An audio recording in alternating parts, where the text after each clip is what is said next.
केरवा के पात पर उगले सूरज देव जाकी झुकी ये करेलू छठ बरतिया जाकी झुकी ये करेलू छठ बरतिया झाकी झुकी। हम तो से पूछिला बरतीने हो बरतिया केकरा लागी ए करेलू छठ बरतिया केकरा लागी ये करेलू छठ बरतिया केकरा लागी।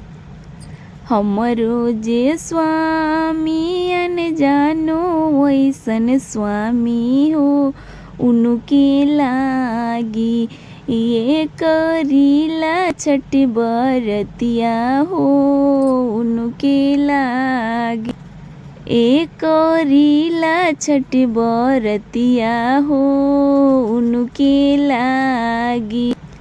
केरवा के पात पर उगले सूरज मल जाकी झुकी ये करेलू छठ बरतिया हो जाकी झुकी।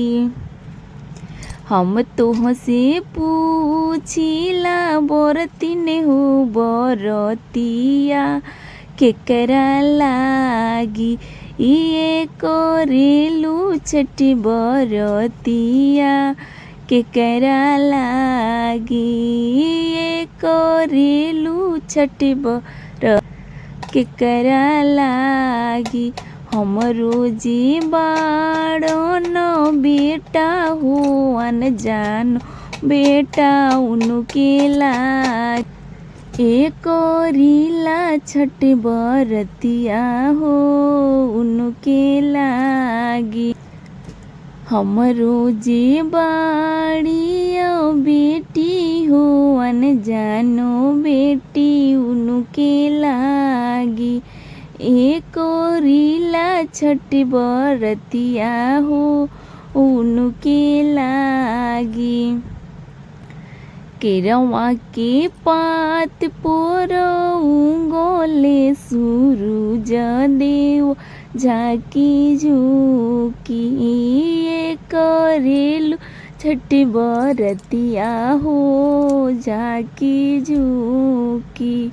हम तो से पूछिला बरतीने हो बरतिया केकरा लागी ये करेलू छठ बरतिया केकरा लागी। हमरो जे बाड़न बबुआ हो अनजानो बबुआ उनके लागी ये करीला छठ बरतिया हो उनके लागी ये करीला छठ बरतिया हो उनके लागी। केरवा के पात पर उगले सूरज देव झाकी झुकी ये करीला छठ बरतिया हो झाकी झुकी।